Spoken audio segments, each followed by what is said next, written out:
গল্পের সত্যগুলো আপনারা শোনেননি। ভালো করে মন দিয়ে শুনুন। একটু আগে বললেন যে বাবা শুধু খালি ঠকায়। আমি ঠকাই না, আমি ঠকাই। বাজিয়ে দেখি কোনটা ফাটা আছে, কোনটা ভালো আছে। দেখবেন কেউ যদি মাল সাহারি কিনতে যায় কুমোরের দোকানে, হাতে তুলে ঠুকে দেখে নেয়। যদি ঝনঝন করে ওটা নেওয়া যাবে না, ও নেওয়ার কায়দা নেই। কিন্তু যদি যেটা টাং টাং আওয়াজ করে তাহলে ওটা ভালো। মনে করছো ঠকাচ্ছি? না, এটা চেক করছি শুনছো কি না। শুনলে তাহলে তো বুঝবে, আর না শুনলে বুঝবে কি করে? যারা কীর্তন শুনছো না উলুধ্বনি দাও তো।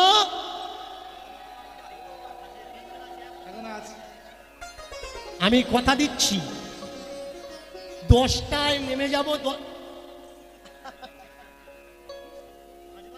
স্বপ্না বললাম যারা কীর্তন শুনছো না তারা উলুধ্বনি দাও। এর মতো লজ্জার আর কি আছে? আচ্ছা, ওই যে কটা আছে কেমন ও কটাও সরবে, সারবে, আমি কথা দিলাম। যদি না সারে আমাকে বলবেন যে বাবা কই সারলো না, সারিয়ে দেব। তারপরে একটু মন দিয়ে শুনুন। অদ্বৈত আচার্য, আস্তে ছোট্ট করে, অদ্বৈত আচার্য প্রত্যেক দিন চিঠি পাঠাতেন। কোথায়? ডাক অফিসে। ডাক অফিসটা কোনটা? সুরধনী গঙ্গা। এখানে দিতেন কেন না? ঠাকুরজির পাদ পদ্ম থেকে গঙ্গার জন্ম হয়েছে, তাই এখানে ফেললে সেন্টারে চলে যাবে। সেজন্য তিনি লিখতেন কৃষ্ণায় রাধায় গোবিন্দায় নমো নমো। ভালো করে শুনবেন। তিনি তো লিখতে পারতেন প্রভু এসো, তাই না? তানিকে না লিখে কি লিখলেন? রাধায় গোবিন্দায় নমো নমঃ। মনের ভাবনা না লিখে ঠাকুরজির চরণে লিখলেন কৃষ্ণায় রাধায় নমো নমঃ। বিশ্বকবি রবীন্দ্রনাথ ঠাকুর যখন মেসে ছিলেন, ছোট্টবেলায় দূর থেকে বাবার কাছে চিঠি লিখলেন। কি মাত্রা ছিল না, ব র চরণ নমঃ। কেন? বাবা বুঝতে পারলেন বাবার কথা মনে। যার সঙ্গে যার প্রেম হয় তার কাটা দাগ দেখলে সে বুঝে নেয় বলতে চাচ্ছে কি। ভাসিয়ে দিল গঙ্গার জলে, কিন্তু রোজ জল যেদিকে যায় পাতাটা সেদিকে যায়। লিখতে লিখতে বেশ কয়েক বছর কেটে গেল। স্ত্রী একদিন জিজ্ঞাসা করছেন, হ্যাঁ গো মনটা খারাপ কেন? বললো চিঠি লিখছি, চিঠি লেটার বক্সে ফেলছি, কিন্তু ঠিকানায় পৌঁছাচ্ছে, কোনো উত্তর আসছে না। বললে দেখো চিঠি ঠিক ঠিক লিখছো? বললে হ্যাঁ ঠিক লিখেছি। বলে ঠিকানা? বললে হ্যাঁ ঠিক লিখেছি। বলো তো ঠিকানা কি লিখেছো? তখন বললেন কৃষ্ণায় রাধায় গোবিন্দায় নমো নমঃ। এই জায়গায় তো ভুল। চিঠি তুমি লিখেছো কিন্তু ঠিকানা যদি ভুল হয় যাবে? ও যাবে না, মাঝখানে আটকে। কৃষ্ণ থাকেন কোথায়? কৃষ্ণের কাছে না, কৃষ্ণ থাকেন রাধার কাছে। এর জন্য রাধায় কৃষ্ণায় গোবিন্দায় নমো নমো লেখো। যেদিন লিখলেন সঠিকটা, সেই দিন তুলসী পাতাটা এই দিকে গেল না, এবার উল্টো দিকে যাচ্ছে। আপনারা গল্পটা শুনেছেন, তবু আমি বলছি কেন না, কারণ আছে। ভালো করে মন দিয়ে শুনো। উজান নিল, আচার্যজি জানতে পারলেন আজকে ঠিকানায় পৌঁছাবে।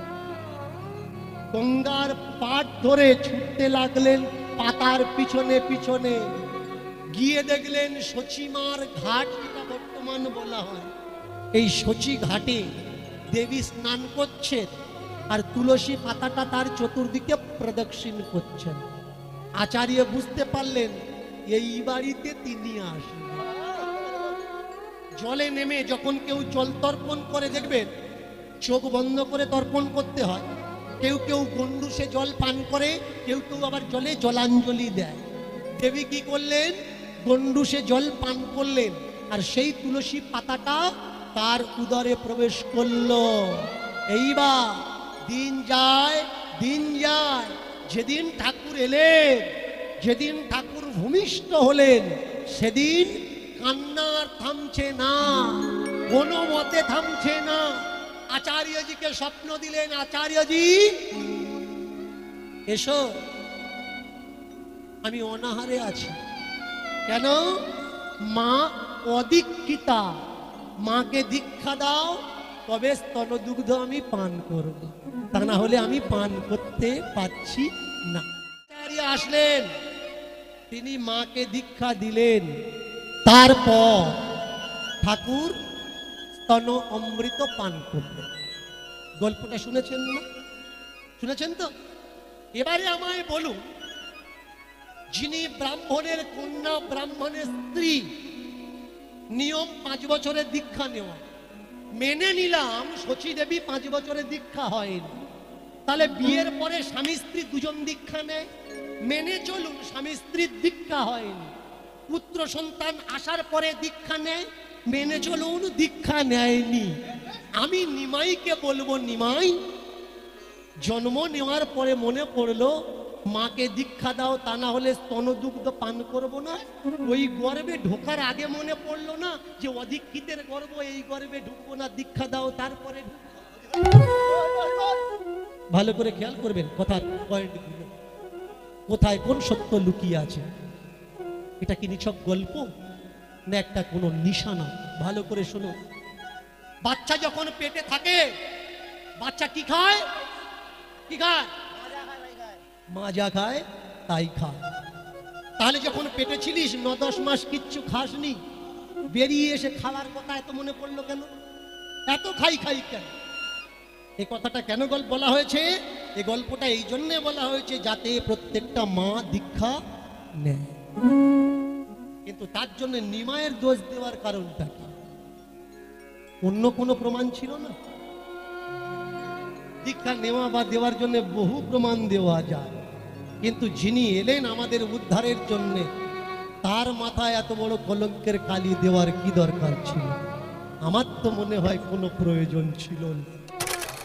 কাদের কাছে দেব? আমি পাইকারকে দেব। পাইকারকে না, যে রাস্তায় রাস্তায় ফেরি করে তেমন পাইকারের দোকানদারে দেব। কারণ যদি বাঁধা দোকানদারকে দিয়ে এক জায়গায় জমা হবে, আর যদি খুচরো দোকানদারকে দিই তাহলে পাড়ায় পাড়ায় ফেরি করবে, ফেরি করবে, ফেরি করবে, ফেরি করবে, ফেরি করবে, ফেরি করবে, ফেরি করবে, ফেরি করবে, আমার নাম বিলিয়ে দেবে, ফেরি করবে, ফেরি করবে, আমার নাম বিলিয়ে দেবে, ফেরি করবে, ফেরি করবে, আমার নাম বিলিয়ে দেবে, ফেরি করবে, ফেরি করবে, ওই আমার নাম বিলাবে, ফেরি করবে, ফেরি করবে। আচ্ছা মেনে চলো, তেমন মানুষও পেলেন, খুচরো দোকানদার তুমি পেলেন, তাহলে কি করবে? বলে শোনো, খুচরো দোকানদার যদি নাম আমি না পাই তাহলে কি করব জানো? এই নাম আমি ছড়িয়ে দেব। কি বললেন? নাম আমি ছড়িয়ে দেব। আমরা শুনলাম কি উনি ছড়িয়ে দেবেন, উনি বললেন না, ছো না ছা, ছো না ছা, ছাড়িয়ে দেব। যদি তেমন মানুষ নাম পাই আমি, আর আমার এই নাম নেয়, তাহলে ও নাম নেওয়া আমি ছাড়িয়ে দেব। বলুন, কপালে দুঃখ তো কেন দুঃখ? কারণ যোগ্য ব্যক্তির কাছে নাম পড়েনি, তাই নাম নেওয়া ছাড়িয়ে দিচ্ছে। কিন্তু যারা যোগ্য ব্যক্তি, তারা ঠাকুরজিকে বলছে, যত দুঃখ দেবে দাও, যত কষ্ট দেবে দাও, যত যন্ত্রণা দেবে দাও, যত অভাব দেবে দাও, নাম আমি ছাড়ব। যে করে আমার আশ্রয়, তার করি আমি সর্ব, কিন্তু যে ছাড়ে না আমার আশ, পরে আমি হই তার দাসান্ত। ঠাকুর আমার দাস হওয়া লাগবে না, আমাকে তোমার দাস করে। হাজারো লাখো কষ্ট সহ্য করার ক্ষমতা আমার নেই, যদি কোনো অন্যায় করে থাকি কষ্ট দিও, কিন্তু সেই সঙ্গে সঙ্গে সহ্য করার ক্ষমতা। হে পরমানন্দ, আর না কোনোদিন বলবো সুখম দেহি यशम देहि धनम देहि, बोलू तो मैं बोलू दोनों चरणम देहि पाद पद्म देहि। মহাপ্রভু তাই দুটো হাত তুলে দাঁড়িয়ে আছে। এর আরেকটা কারণ, দুটো হাত তুলি হরি বলি একই ভাবের উদয়। দুটো হাত তুলি, ভালো করে খেয়াল করবেন, শব্দের দিকে ধ্যান লাগাবেন। দুটো হাত তুলি, তুলি কি হয়? তুলি মানে ব্রাশ, যারা পেন্টিং করে ছবি আঁকে তাদের কাছে তুলি থাকে। মহাপ্রভুর এই দুটো হাত কি? তুলি।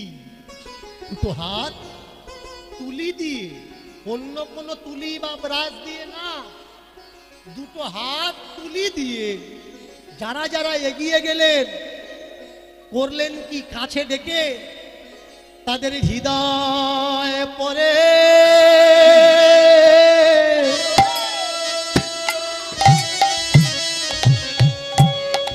ছবি এঁকে দিলে।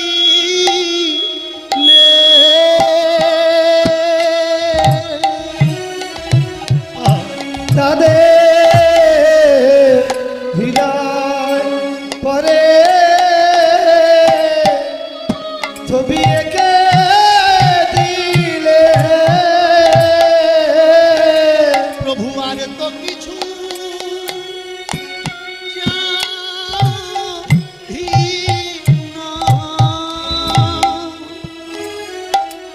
চাহি না গো, পরে ছবি এঁকে দিলে। না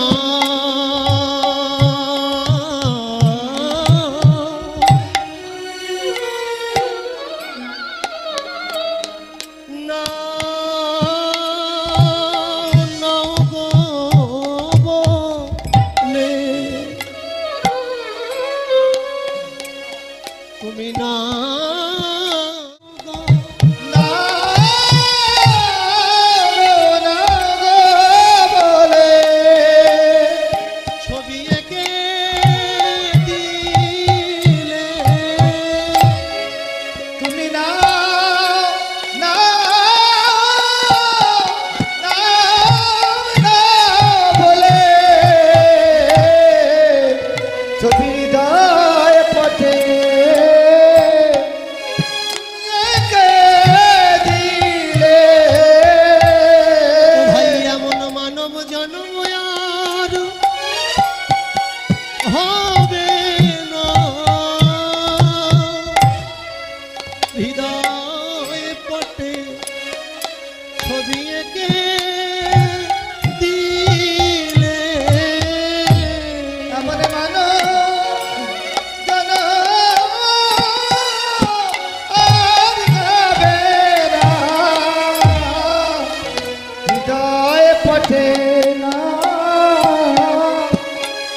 এঁকে দিলে। একবার হরি নে বলে নে, হৃদয় পটে হৃদয়ে পথে নাম এঁকে দিলে। এমন মানব জানো মানব জন্ম আর হবে না, হৃদয় পথে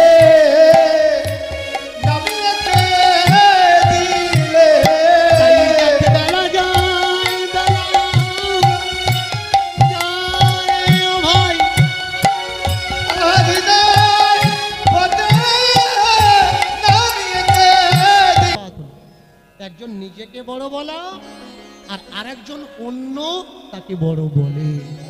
তাই দাঁড়িয়েছেন মহাপ্রভু, লক্ষ্য করছেন কাকে দেওয়া যায়, কাকে দেওয়া যায়, কাকে দেওয়া যায়। কাকে দেব বলুন তো, নাম কাকে দেব? এই দেখেছেন বুকে ভয় ঢুকে গেছে। যারা মালা তিলক দেয় ওরা বলছে বাবা আপনার কাছে যেতে ভয় লাগে, ফের যাবো, ফের কি বলবেন, নিয়ম টিয়ম জানি না, তার জন্য আপনার কাছে যেতে পারছি না। সকলার মালা দিচ্ছে, আমার মালা দিচ্ছে, সবাই বলছে আমাকে দাও, আমাকে দাও, আমাকে দাও। একজন দূরে দাঁড়িয়ে আছে, হাত তুলল। ওহে তুমি হাত তুললে না, তোমার নাম লাগবে না? প্রভু নাম যে আমি নেব, হয়তো সে যোগ্যতা আমি অর্জন করি, তাই হাত তুলে নিজেকে অপমান করতে চাই না। বলুন কোন কোন যোগ্যতা থাকলে আমি নাম নিতে পারবো, তারপরে আমি হাত তুলি। আর যদি সেই যোগ্যতা আমি অর্জন করে থাকি, আপনার মতো দূরদর্শী এ বিশ্ব ব্রহ্মাণ্ডে কি কেউ আছে? কেউ নেই। আমার হাত তোলা লাগবে কেন? আপনি তো দূর থেকে দেখে বুঝতে পারবেন, এই জন্য আমি হাত তুলি। ঠাকুরজি বললেন ওরে তোর জন্যই তো অপেক্ষা করে আজকে, শুধু একটু বাজিয়ে দেখতে হয়, তাই একটু দেখে নিলাম। নাম নেওয়ার তুই যোগ্য, এছাড়া আর কেউ না। বড় জোর করে বললেন আচ্ছা ঠাকুর, যদি কেউ নিয়ম নীতি না জানে তাহলে সে কি নাম নিতে পারবে না? অনেক মায়ের মনে কষ্ট হয় না, অনেক বাবার মনে কষ্ট হয়, ওরে বাবারে নাম নিতে গেলে এত গন্ডগোল, এত ঝামেলা, এটা করতে পারবো না, ওটা করতে পারবো না, সেটা করতে পারবো না, তাহলে নাম কি নিতে পারবো না? কিন্তু না, ঠাকুর বললেন নাম নিতে গেলে ভাগবতে দৃষ্টান্ত দেওয়া আছে। শ্রবণম কীর্তনম বিষ্ণু চরণম পাদ সেবনম অর্চনম বন্দনম দাস্য সখ্যাত্ম নিবেদনম। এতগুলো ভাবের ভিতরে একটা ভাব থাকলে আমি তাকে নাম দেব, সেটা কি? সেটা হলো আত্মনিবেদন ভাব, কে বলা হয় ভক্তি। এই ভক্তির কাছে কোনো নিয়ম চলে না। ভক্তি কাকে বলে? মেনে চলুন। আপনি মা আর ছেলেটা পায়খানা করেছে, তাহলে আপনি তাকে কোলে নেবেন কি নেবেন না? আপনি বলবেন আগে চান করে আয়, নতুন কাপড় পর, গায়ে সেন্ট মার, সাজা গোজা কর, তারপরে কোলে করে নেব? বলবেন না। মেনে চলুন। আপনি ঘর লেপা দিচ্ছেন আর আপনার বাচ্চাটা কাঁদছে, তাহলে আপনার বাচ্চা কি বলবে? মা এসো, নতুন কাপড় পরো, স্নান করো, তারপরে আমাকে দুধ দাও। মার বাচ্চার ভিতরে যেমন কোনো নিয়ম আর বাঁধন থাকে না, বাচ্চা নোংরা হোক বা পরিষ্কার, মা নোংরা হোক বা পরিষ্কার, অনায়াসে দুজন দুজনকে ভালোবাসে, একেই বলা হয়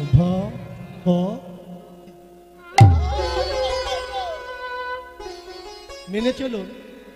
একটা ফল কেউ খেয়েছে, আপনি দিতে পারবেন ঠাকুরজিকে সেই ফলটা?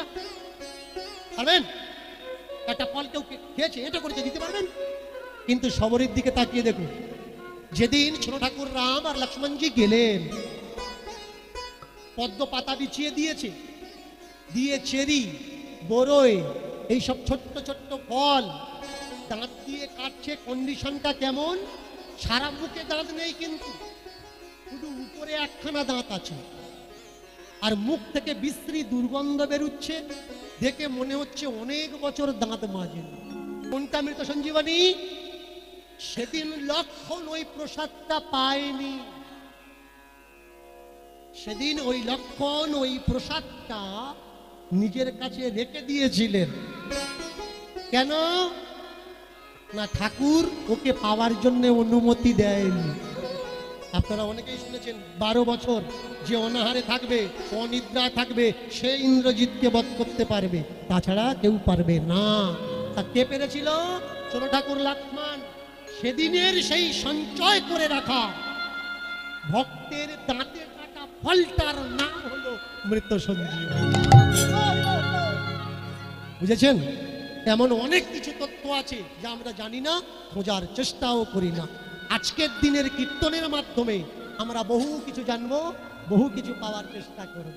ঠাকুরকে বললেন, ঠাকুর তাহলে যদি কোনো নিয়ম নীতি না থাকে, দাও তুমি নাম। বললে, এই নাম যদি নিবি আগে তুই নাম, আগে তুই না অহংকার ছেড়ে নাম, গরিমা ছেড়ে নাম, ছেড়ে না ভবিতব্য ছেড়ে নাম, ছেড়ে না যশস্বী ছেড়ে নাম, ছেড়ে না আমি অমুক আমি তুমুক, এই করলে তার নাম নেওয়া হবে না। এই আমি ছেড়ে নামা লাগবে, তবে গিয়ে সে নামের অধিকারী হবে। তা না হলে মালা জপ চর বলছো, আমার দুখানা গাড়ি আছে, মার্কেটে দোকান আছে, হলো না। কারণ মালাও আছে, তোমার ভিতরে আমিও ঢুকে আছে। না, এই আমি ভাব থাকলে হবে না। ও ঠাকুর, তাহলে যে আপনি বললেন এই ভাব, এই ভাব যদি সারা জীবনে না হয়, বলুন কোন সময় হবে, তখন আমি পাবো? ঠাকুর বললেন, এই ভাবের জন্ম হয় একটা ক্ষণে ক্ষণে। একটা ক্ষণে ক্ষণে কি হয়? একটা ক্ষণে ক্ষণে।